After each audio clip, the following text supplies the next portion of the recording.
Good morning, everybody. It is once again Ted the Speed Learner, and this is my 2K video. And I tell you, you've got to have a lot of stuff in your head to make that many videos. We're talking 2,000 videos, and I've had to have a lot of stuff in my head to make these kinds of presentations.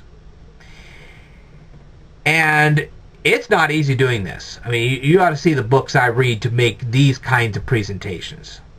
A lot of these books cost somewhere between $20 and $50 a shot, so you can just about imagine what kind of resources I usually don't have when I'm doing something like this. But I wanted to address this video specifically to D. Lukens 9 and UK Christian 28 because of a few comments they left to me.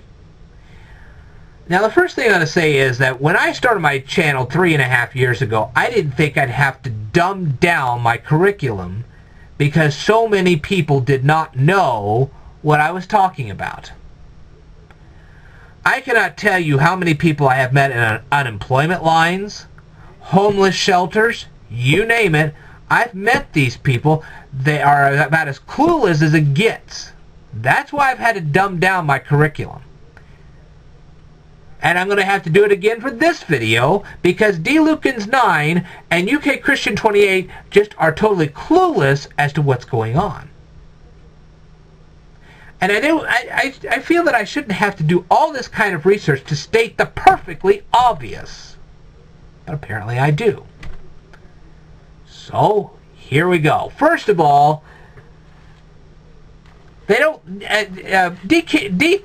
Lukens 9 thinks that I'm not rational. Okay? Well, the dictionary definition of rational is sensible, sound judgment, and sane. The implication that D. Lukens 9 was putting on my channel was that I should be more like Ben Stein in Ferris Bueller's Day Off. Bueller, Bueller, Bueller. Tried that 3.5 years ago. Let me tell you something. It failed miserably. So I had to get a little more excited, a little more passionate, just like Jesus and John the Baptist. That was my point. My point to you was, don't stand there and tell me how rational I have to be, because I'll tell you what, rational doesn't cut it in our society. If you don't get a loud presentation on them, they're not going to pay any attention to you. This is something that John the Baptist learned. This is what St. Paul learned, St. Peter learned, and Jesus. That was my point. So yes, they would be considered irrational by many people. And you say, well, many YouTubers, did you ever actually survey 100? Did you go say, all right, you 100 YouTubers, tell me what the definition of rational is? Did you do that? No. You just stated it without really having any backup proof on this. You didn't get on the YouTube and say, hey, I want 100 of you to tell me what the definition of rational is, what you think it is, not what the dictionary says it is. I want you to tell me what you think it is. You didn't do that. So why are you coming on my channel saying things like that when you don't have any proof to back that up? You want to talk to me about rational? Rational is stating a statement and having something to back it up. That's rational. And you want me to back up that statement in my previous video? I'm going to back it up for you. You say, I'm not rational. Okay, let's back this up for you. Did you know that the United Nations came up with something called the Convention on the Rights of the Child? That the United States actually helped write a lot of this document? Let me read you Article 19. This ought to shock you. Article 19 says, states parties shall take all appropriate legislative, administrative, social, and educational measures to protect the child from all forms of physical or mental violence, injury or abuse, neglect or negligent treatment, maltreatment or exploitation, including sexual abuse while in the care of parents, legal guardians, or any other person who has the care of the child. Notice how they said all forms of physical and mental violence. That would also include corporal punishment. Now, the United States has never formally adopted this document, but many other countries have. Matter of fact, over 100 countries have adopted this document. The United States has not adopted it, even though they actually wrote a lot of the language that went into this document. They have never formally adopted it. You want to know why? because that would affect corporal punishment here in the United States. Which goes back to my original video. Okay? Now, let me tell you about the spanking laws here in the state of Illinois. An abused child includes any child whose parent, immediate family member, person responsible for the child's welfare, individual residing in the same house, paramour of a child's parents, inflicts excessive corporal punishment. Excessive corporal punishment? Now, some states specifically state what that would actually mean. In Illinois, they don't state what that actually means. At least, not according to this document. Now, maybe they have since then. I don't know. But according to this document, they have not specifically stated what excessive corporal punishment would actually mean. So, it could mean that if you take your kid out to the back, you take your belt off, you slap him once on the butt, well, that's excessive corporal punishment. So now the kid is removed from your house, put in foster care, and the government got them. And ironically, the government often uses the very corporal punishment that they tell us we can't use. Isn't that irony to you? They will stand there and use the same corporal punishment they tell us we can't do on our own kids. Now, granted, I don't have any kids, but I have friends that do, and I have observed them. And I know how bratty kids can get. They can become bullies. They can turn out to be Dylan Klebold's and Eric Harris's. Now, I've not seen that particularly personally, except when I was bullied when I was in school. But we have so many stories about Dylan Klebold's and Eric Harris's that there you go. Maybe if a little more corporal punishment, reasonable corporal punishment was used, they wouldn't have become that way in the first place. No guarantees, but usually that's the case. Maybe we wouldn't have so many instances of bullying in school if a little more corporal punishment was used. Now, what we're talking about reasonable, rational, sane corporal punishment. It is not irrational to take your 9-year-old kid to the back with a belt and hit him once, on the buttocks. It's not going to leave a permanent scar. It's not going to traumatize the kid that badly. He's not going to have post-traumatic stress disorder because of it. But that's what they're trying to tell everybody. And that's ridiculous. And that was my point. And yes, the United States is already enacting laws that are slowly conforming to this Convention on the Rights of the Child. And as they continue to do so, they are slowly eroding our ability as parents to use corporal punishment on our children. And that's what's creating the bullying situations in our schools to this very day. And that was what I was trying to drive home in my previous video. And if you don't believe me, you can do 4 or 5 hours of research on this and you'll find out that I'm telling the truth. Shoot, it took me less than an hour to pull this up. Can you imagine what I could have pulled up in 4 or 5 hours? I mean, if you want me to, I'll be happy to pull it up. But I don't think I should have to take the time to state the perfectly obvious. One day, our United States, who actually wrote a lot of the language in that Convention of the Rights of the Child, will indeed adopt the Convention of the Rights of the Child. And as soon as they do, we'll lose our rights to utilize corporal punishment on our children, and we'll have more bullying in our schools. There it is, people, in a nutshell. We have a Bible right, because it says, spare the rod and spoil the child, to use reasonable, rational, corporal punishment on our children who are becoming brats. And our Bible rights are being eroded by documents like that. It's pure, it's plain, it's simple. Now, it's not happening all at once, but it is slowly eroding. Eventually, it's going to be gone. And that was my point. My message to the government was this: stay out of our affairs when we're punishing our kids, as long as we're not being abusive. And the government is simply not doing so, and you can pull up a bunch of cases that will show you otherwise. I don't want to spend the 5 hours to do it, but hey, if I have to, I'll do it.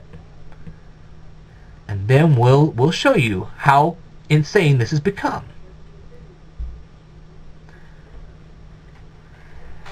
So, is that rational, reasonable, and sane enough for you? I didn't think I'd have to go this low to do this, but okay, here you go. Happy now? The point is, when I make these presentations, if you want to ask me about something, that's fine. But don't just assume I'm a complete village idiot because I'm saying these things. I have a reason for saying them. And like I said, I don't want to have to go through 5, 10 hours worth of research every time I want to make one single point. If you want me to back up something, that's fine. Don't make me back up every single little tidbit. It wastes my time and it wastes yours, and then I don't get the chance to do what I really want to do, and that's educate people. As a matter of fact, if we want to talk about rational and reasonable, what about the comment that was left to me that said, hey, most YouTubers define rational as da-da-da-da-da?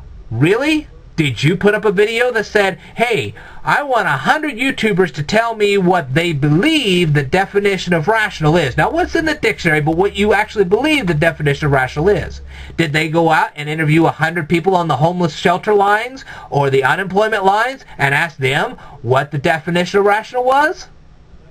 Did they do that? No. They assumed. And as we all know, the definition of assume is to make an ass out of you and me. That's the definition that they keep popping up all the time. That's not a rational, reasonable explanation. If you're going to make a statement like that, back it up.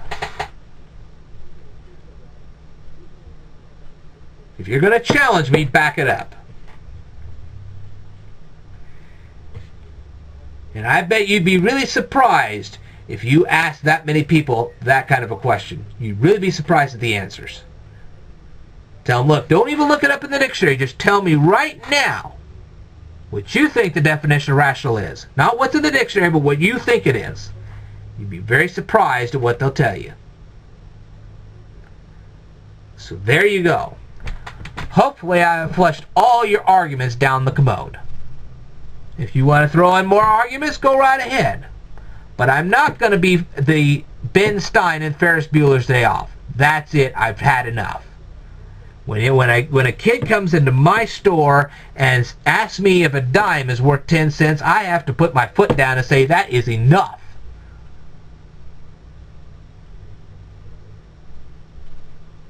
I have said it before and I'm going to say it again.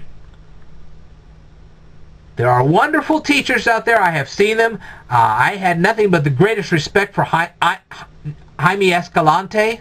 Remember him? He was a great teacher. I loved the man. He really did a good job. But there are other teachers out there that are really, really bad. As a matter of fact, I said it before and I'll say it again. I had an English teacher. What she was teaching was exactly what I needed to know, and I was very much ashamed that I didn't actually learn it from her.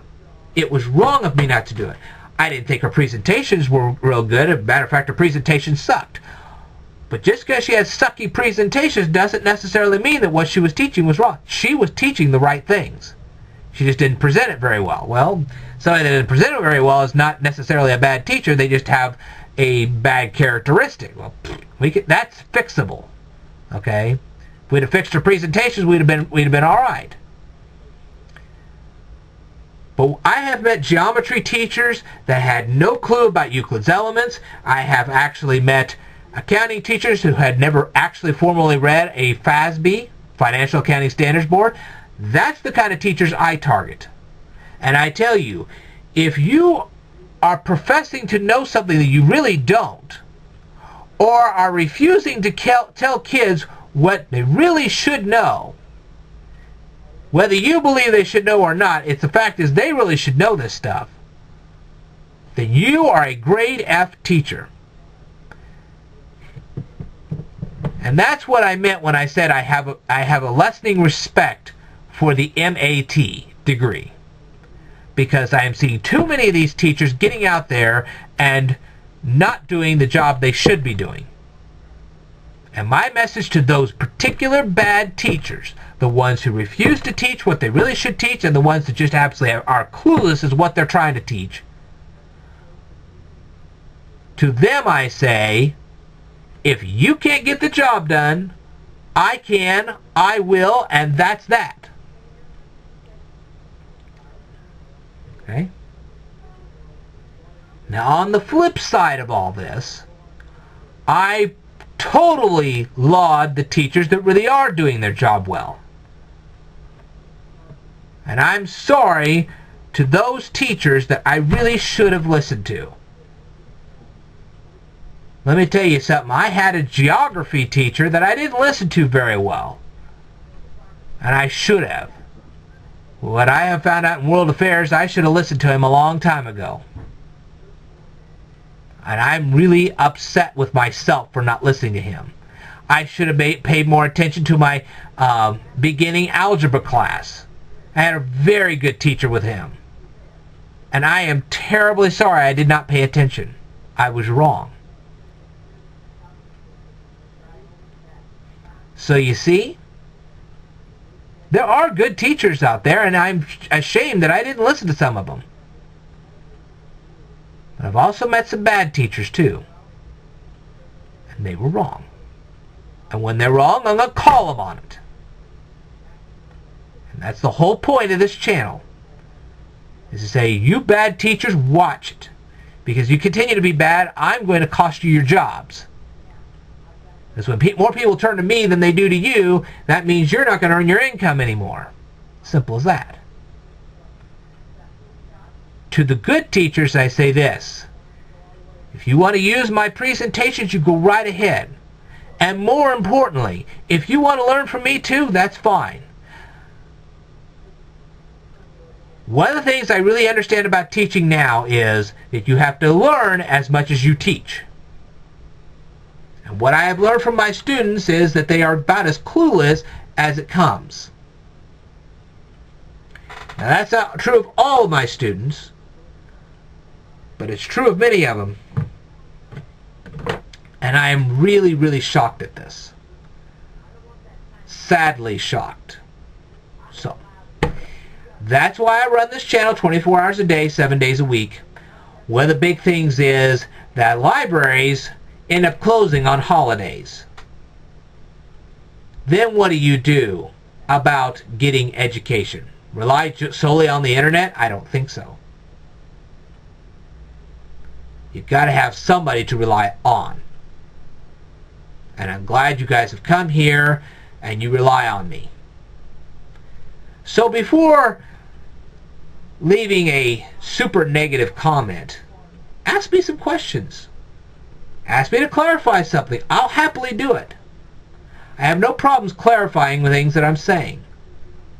But when it comes to things that are so perfectly obvious, and they should be perfectly obvious to you people by now, I shouldn't have to go through 10 hours of research to do that. But I'll do it if I have to. If you come to me and say, please do some research on this, I'll happily do it. But on this particular point, I didn't think I'd have to. Obviously, I do, so there you go. You have your answers now. You understand what I'm trying to tell you. And the only thing that's left for all of you, go to your unemployment lines. Go to your homeless shelter. Start asking questions there. Then you're going to understand the people I'm trying to teach. You'll finally get it.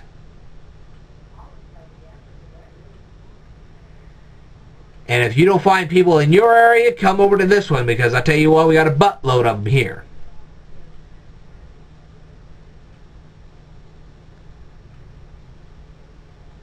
You will be surprised at how many are like what I describe. Not everybody, but there's a lot of them. Alright.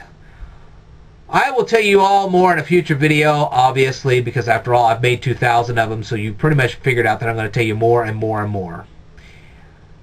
And I thank you all for your time, and I thank you for subscribing, and I thank you for participating here. I will tell you more in a future video, so stay tuned.